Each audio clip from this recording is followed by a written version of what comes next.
சர்வதேச நாணய நிதியத்துடன் நேற்று கொண்ட நிபந்தனைகள் எதனையும் அரசாங்கம் திருத்தம் செய்யவில்லை. பயமா அல்லது தெரியாதா அல்லது முன்னாள் ஜனாதிபதி ரணில் விக்ரமசிங்கவின் கட்டளையா என்பது தெரியவில்லை என ஐக்கிய மக்கள் சக்தியின் நாடாளுமன்ற உறுப்பினர் ஹபீர் ஹாசிம் தெரிவித்துள்ளார். நாடாளுமன்றத்தில் நேற்று நடைபெற்ற 2025ஆம் ஆண்டுக்கான வரவு செலவு திட்டத்தின் மீதான இரண்டாம் நாள் விவாதத்தில் உரையாற்றுகையில் மேற்கண்டவாறு குறிப்பிட்டுள்ளார்.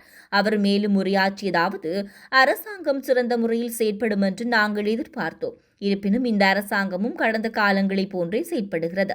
சர்வதேச நாணய நிதியத்தின் அனைத்து பரிந்துரைகளும் சிறந்தது என்று நாங்கள் குறிப்பிடவில்லை. நாட்டை பொருளாதார ரீதியில் முன்னேற்றம் அடைய செய்யும் தேவை நாணய நிதியத்துக்கு கிடையாது. நாணய நிதியத்தின் நிபந்தனைகளுடன் முன்னேற்றமடைந்த நாடுகளும் உள்ளன, வீழ்ச்சியடைந்த நாடுகளும் உள்ளன. ஆகவே நாணய நிதியத்தின் வழிகாட்டலுடன் எமக்கான பொருளாதார திட்டத்தை நாமே வகுத்துக் கொள்ள வேண்டும். 2025ஆம் ஆண்டு வரவு செலவு திட்டம் மக்களுக்கானது என்று குறிப்பிடப்படுகிறது. உண்மையில் இதனை மக்களை ஏமாற்றும் வரவு செலவு திட்டம் என்றே குறிப்பிட வேண்டும்.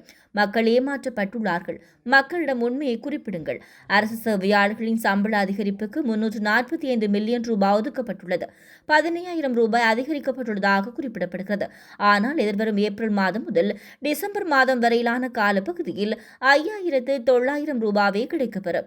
அரசு சேவையில் சுமார் 14 லட்சம் உத்தியோகத்தர்கள் உள்ளார்கள். அவர்களில் 51% கீழ்நிலை உத்தியோகத்தர்கள் ஆவர். மறுபுறம் தனியார் துறையில் 60 லட்சம் பேர் உள்ளார்கள். இவர்களின் அடிப்படை பிரச்சினைகளுக்கு இந்த வரவு செலவு திட்டத்தில் நடைமுறைக்கு சாத்தியமான திட்டங்கள் ஏதும் குறிப்பிடப்படவில்லை. மேலும் மக்களின் அடிப்படை பிரச்சினைகளுக்கு எவ்வித தீர்வு முன்வைக்கப்படவில்லை. அரிசி மற்றும் தேங்காய் மாஃபியாக்களை தோற்கடிப்பதில் அரசாங்கம் தோல்வியடைந்துள்ளது என கூறியுள்ளார்.